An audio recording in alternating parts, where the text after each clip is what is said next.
Hello everyone.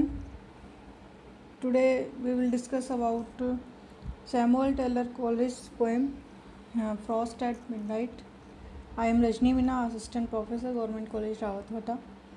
Welcomes you in my YouTube channel, English Tutorial. Let's introduction. We will we will discuss about the introduction of the poem. This poem belongs to Coleridge's short celebrated verses called conversational poems. It was composed by the poet to celebrate the birth of his son Hartley Coleridge at Stowaway in 1796. It is characterized by the poet's Wordsworthian attitude to nature. Like Wordsworth, Coleridge here looks upon nature as sympathetic to his own mood and condition. He considers her with her his friend, philosopher, and guide. The poem is a pretty lyric of emotion and reflects the poet's meditative mood, pantheistic view of nature, descriptive ease, and the ability to delineate words picture.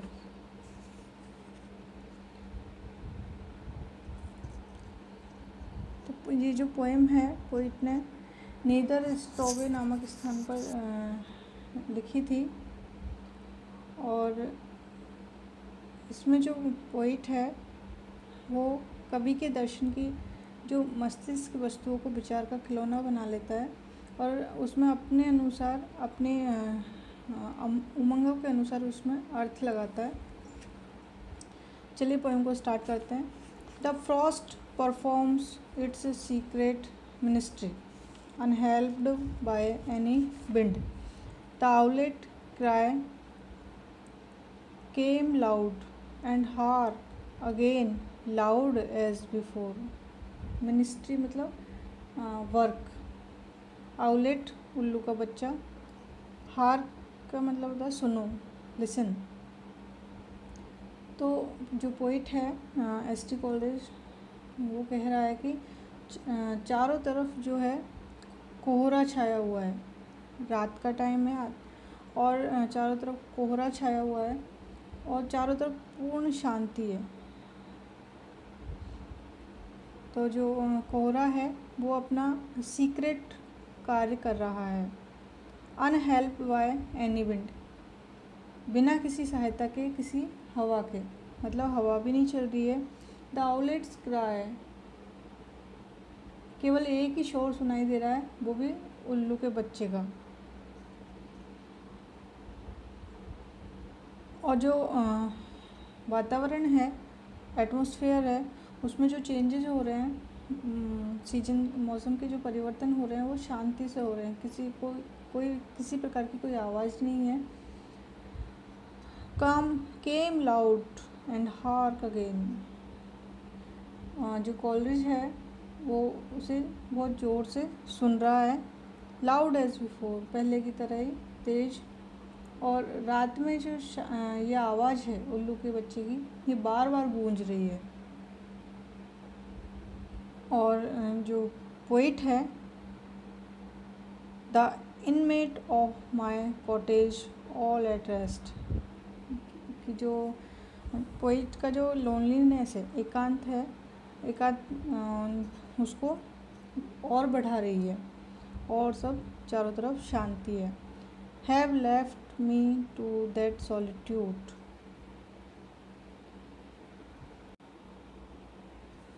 The inmate of my cottage, जो मेरी झोंपड़ी है उसके जो सारे उसके अंदर जो रहने वाले सारे लोग हैं वो सब आराम कर रहे हैं और वो अकेला है। Have left me to that solitude, और उसने मुझे एकांत में छोड़ दिया। किसने? रात में। Which suits abstruser musings save that at my side my cradled infant slumber peacefully.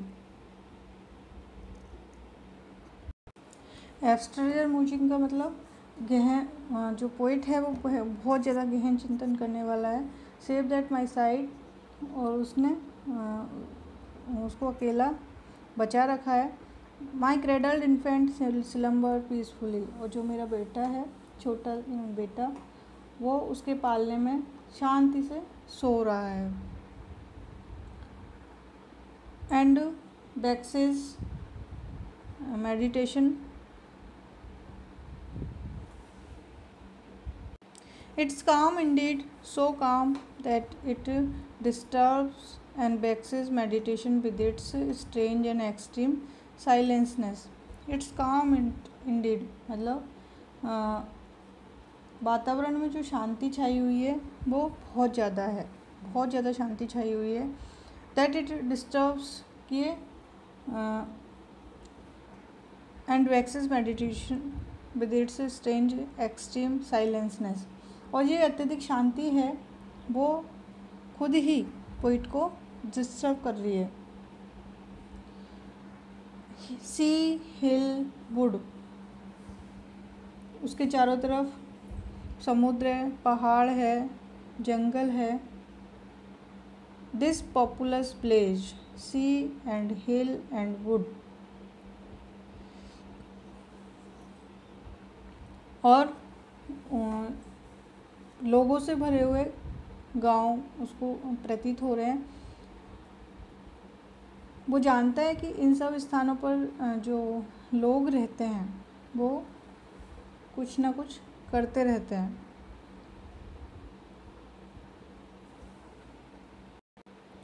With all the numberless going on off life, जो लोग हैं इन स्थानों पर रहने वाले जो लोग हैं वो कुछ ना कुछ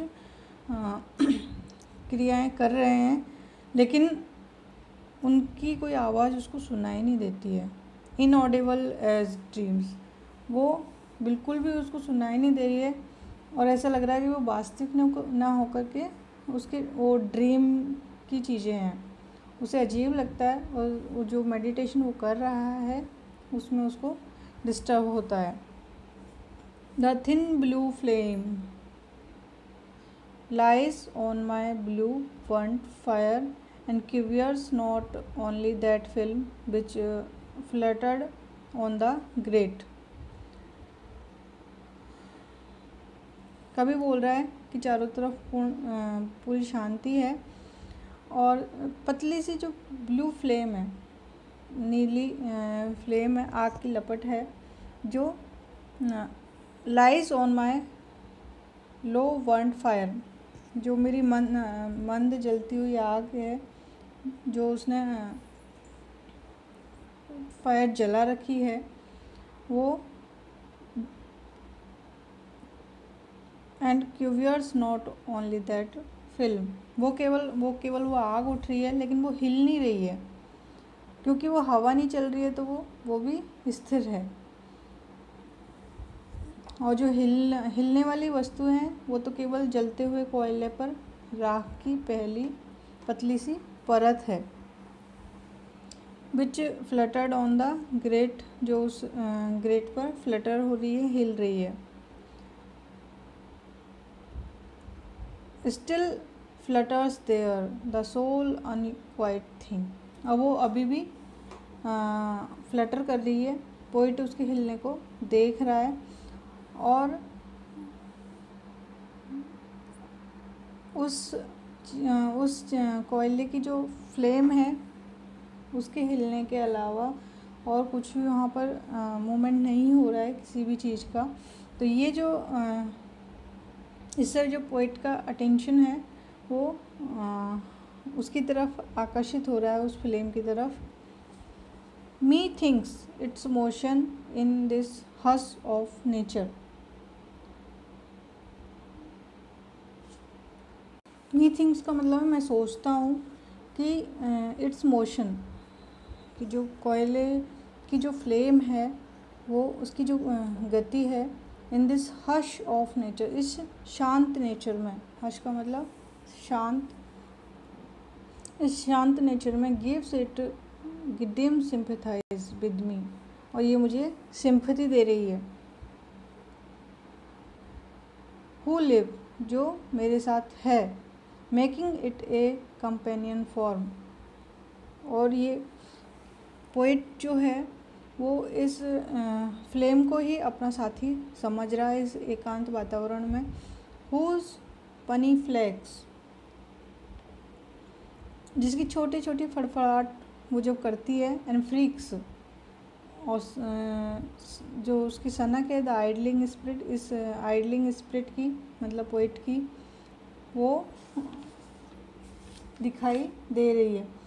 मतलब कहने का मतलब ये है कि पोइट जो है, पोइट का जो माइंड है वो अपना प्रतिबिंब, हर अपना आकार हर वस्तु में, हर स्थान पर ढूंढता है, और वो अपने अनुसार हर चीज़ का अर्थ लगाता है। इस प्रकार से पोएम का पहला पार्ट कंप्लीट होता है। आगे की लाइंस हम नेक्स्ट वीडियो में पढ़ेंगे। Thank you.